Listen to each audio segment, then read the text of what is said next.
नायक चंद्रशेखर विश्वविद्यालय बलिया का 6वां दीक्षांत समारोह आयोजित था। समारोह की अध्यक्षता राज्यपाल व कुलाधिपति आनंदीबेन पटेल ने की। अपने अध्यक्ष संबोधन में राज्यपाल ने काफ़ी कुछ संदेश दिए। आप सुनिए क्या कह रही है महामंत्री। विधि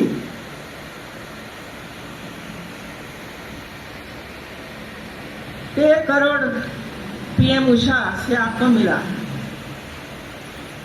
मैं अपेक्षा करती हूँ कि आपने 13 करोड़ रुपया का प्लान क्या किया हुआ है और सरकार में आपने भेजा है कि नहीं भेजा है 13 करोड़ का प्लान, क्योंकि आगामी 17 तारीख को मैं जितनी यूनिवर्सिटी को पीएम उषा में से पैसे प्राप्त हुए हैं ये सब लोगों का प्रेजेंटेशन देखने वाली हूँ। ये न हो कि बलिया यूनिवर्सिटी ने अपना प्लान भेजा है, न हुआ हाल, क्योंकि आपके प्रवचन में ऐसा कुछ नहीं आया। इसी तरह समर्थ पोर्टल में आपने यूनिवर्सिटी ने क्या काम किया है वो आज मैंने नहीं सुना मित्रों। अभी नेक तो बंद हो गया, इसके जगह पर बाइनरी नाम की एक नई स्कीम आ रही है मित्रों, वो जरा देख लीजिए और आपके अध्यापक को जिम्मेवारी सौंप कर इसमें आगे बढ़िए, क्योंकि 1 महीने के बाद ये बाइनरी के लिए भी राजभवन में आपको आना पड़ेगा और दिखाना पड़ेगा कि हम लोगों ने इतनी तैयारी की है मित्रों। मैं वो ध्यान से सुनती थी कुलपति जी का प्रवचन, लेकिन सबसे ज्यादा प्रवचन में आनंदीबेन क्या है, हमारे उपाध्याय जी क्या है, हमारे चौधरी जी क्या कर रहे हैं, वो ही सुनाई पड़ा। लेकिन ये यूनिवर्सिटी ने पिछले 1 साल में क्या काम किया नया, इसमें मैंने कहीं नहीं देखा मित्रों। स्पोर्ट्स की प्रवृत्ति होती है नहीं होती? स्पोर्ट्स की प्रवृत्ति होती है नहीं होती है? जरा हाँ के ना तो बोलिए, होती है? नहीं, धीमा आवाज है इसी वजह से सोचती कि नहीं होती है। इसी तरह सांस्कृतिक प्रवृत्तियां होती है कि नहीं होती है? होती है। क्या क्या काम किए थे आप लोग? क्या सांस्कृतिक प्रवृत्तियां करी? ये आपने जो मेरे पास विमोचन करवाया वो तो सब जो नए नए जो दिन हम वो करते सेलिब्रेट करते वही दिन का मैंने देखा, इसमें और कुछ नहीं देखा। इंक्यूबेशन सेंटर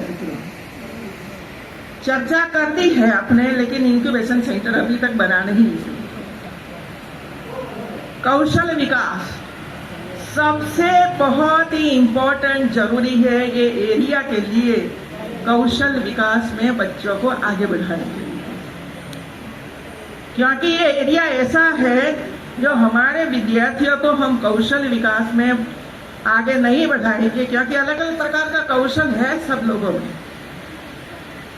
इसके लिए प्रयास करना पड़ेगा यूनिवर्सिटी में। और ये इस बार हमारे प्रधानमंत्री जी ने कौशल विकास के लिए एक स्टूडेंट्स को 7.5 लाख रुपया देने का प्रावधान बजट में किया है। यदि यूनिवर्सिटी ऐसा संकुल ही नहीं बनाएगी कौशल विकास के लिए तो स्टूडेंट को लाभ कैसे मिलेगा? 1.28 लाख करोड़ का बजट हायर एजुकेशन का है मित्रों, और अलग अलग डिपार्टमेंट का तो अलग अलग बजट है। आपको ये देखना पड़ेगा और प्रोजेक्ट तैयार करना पड़ेगा कि जो प्रोजेक्ट भारत सरकार में जाए और सैंक्शन हो, पैसा मिले और इसके लिए आप काम करें तो हमारे विद्यार्थियों को इसका लाभ प्राप्त हो। इसके लिए प्लान बनाइए मित्रों, कंप्यूटर लैब, प्लेसमेंट सेल, अलग अलग प्रकार की लैब विधि शुरू किया है आप लोगों ने। इसमें लैब है, बनी है, बनने जा रही है, क्या है इसका कोई उल्लेख नहीं हुआ। और 10 वर्ष का प्लान, आगामी 10 साल में ये यूनिवर्सिटी को आप किस तरह आगे बढ़ाओगे ये साल में ये होगा, ये साल में ये होगा, ये साल में ये होगा। ऐसे करते करते यूनिवर्सिटी आगे बढ़ती है मित्रों। अब इधर हमारे पद्मश्री चौधरी जी आए, कितनी अच्छी अच्छी बातें बताई हम लोगों को। मिट्टी के बारे में उन्होंने बात बताई, लेकिन हम बैठे हैं पानी है, कुछ आगे बढ़ते ही नहीं है। तो जितने भी पद्मश्री कृषि जगत में प्राप्त किया हो, ऐसे कृषि जगत के ऐसे होनहार हमारे संशोधकों, रिसर्चर को इकट्ठा करिए और सजेशन लीजिए उनके पास से कि भाई बताइए कि ये यूनिवर्सिटी और ये एरिया कृषि क्षेत्र में कैसे आगे बढ़ सकता है। उन्होंने ये भी बताया कि पहले ये होता था, हम उसको जीवित कर सकते हैं मित्रों, जीवित कर सकते हैं फिर से, लेकिन इसमें लैब करनी पड़ेगी, आपको कई प्रयास करना पड़ेगा तो ही जीवित होगा, बाकी तो नष्ट हो जाएगा आपका। तो एक काम ये यूनिवर्सिटी को करना है मित्रों, और करना चाहिए मित्रों। आपको जब भी बाइनरी में जाना है, या तो एनआरएफ में जाना है, या तो एशिया रैंक में भविष्य में जाना है, तो आपको कुछ न कुछ लेखन कार्य करना ही पड़ेगा मित्रों।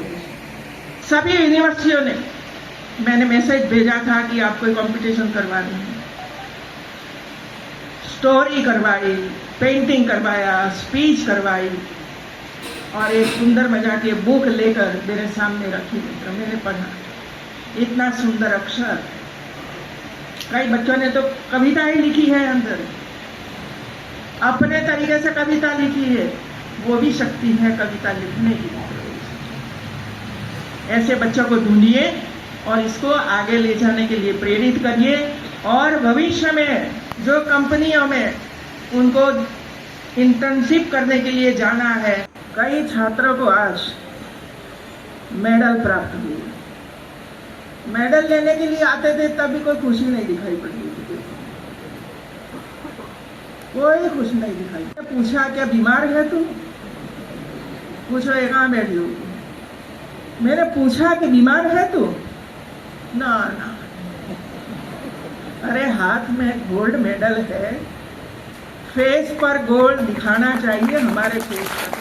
न चाल में गोल्ड मेडल, न फेस पर मेडल, न शक्ति में गोल्ड मेडल, ये सब में दिखाई पड़ना चाहिए मित्रों। ऐसे सभी हमारे होनहार बच्चों को बहुत बहुत बधाई देती हूँ।